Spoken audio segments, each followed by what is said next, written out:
Halo, kembali lagi bersama saya dengan Kak Joko. Nah, di video kali ini kita akan membahas bagaimana sih cara menentukan sifat bayangan pada cermin cekung. Nah, di video kali ini kita harus paham dulu apa itu cermin cekung ya.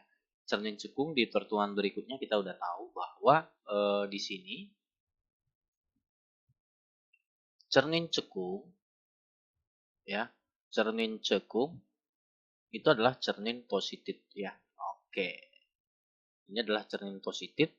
Fungsinya kita udah tahu sebelumnya bahwa dia mengumpulkan sinar, ya, mengumpulkan sinar.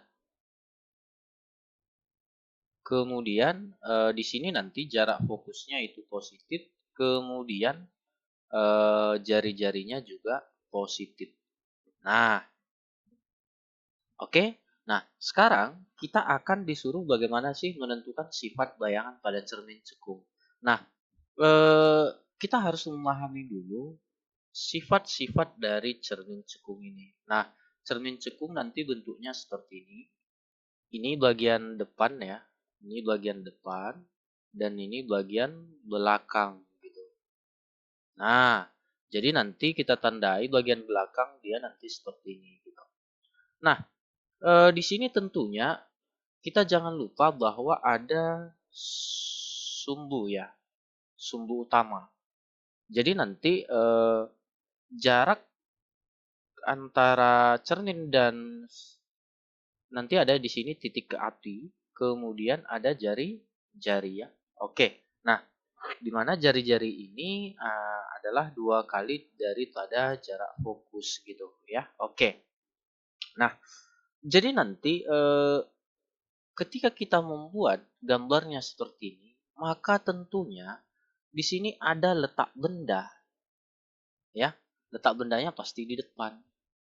Kalau di belakang mungkin bayangannya tidak ada ya. Oke. Nah, kita letakkan bendanya nanti di ruang satu. Ini namanya ruang satu. Ini ruang 2. Ini ruang 3. Jadi ruang 3 itu dari jarak atau dari pusat kelengkungan atau jari-jari ke tak terhingga. Sedangkan ruang 2 dari jari-jari ke titik fokus, sedangkan ruang satu titik fokus ke cermin ya. Oke. Nah, di sini nanti bisa kita lihat inilah ruang letak benda. Jadi letak bayangannya nanti di mana? Letak bayangannya itu saya kasih tanda bahwa letak bayangannya nanti di ruang 4, kemudian di ruang 2, di mana di ruang 2 di kebalik ya. Kemudian nanti di ruang 3 gitu. Nah, jadi supaya Anda lebih cepat mengerti untuk menentukan letak bayangan, rumusnya gini aja. Letak bayangan itu nanti sama dengan 5 dikurang letak benda. Nah, seandainya kita buat letak bendanya di ruang 2, maka letak bayangannya di mana? Ah, ya kan? Letak bayangan itu nanti 5 dikurang 2, artinya di ruang 3. Jadi ini dia. Jadi nanti letak bayangannya di ruang 3. Sama halnya dengan kalau kita letakkan misalkan bendanya di ruang berapa yuk? Kita letakkan bendanya di ruang 1, maka letak bayangannya di ruang 4 tentunya. Kenapa? 5 dikurang 1 ya. Oke, nah sekarang kita akan disuruh bagaimana sih sifat bayangan di ruang yang sudah ditunjuk tadi. Nah, kalau bayangannya nanti, letak bayangan dan sifatnya ya. Letak bayangan dan sifat. Nah, kalau nanti bayangannya itu adalah di ruang 4, maka sifatnya nanti yang pertama maya, tegak, kemudian diperbesar. Gitu. Ya, diperbesar. Nah, kalau benda letak bayangannya nanti di ruang 2, maka sifat bayangannya nanti nyata atau sejati ya. sejati, kemudian selain sejati dia nanti terbalik,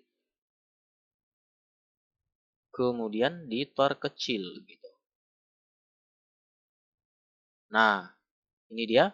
Kemudian kalau bendanya di ruang 3, bukan bendanya, maksudnya bayangannya di ruang 3, maka nanti sifat bayangannya itu adalah nyata, terbalik,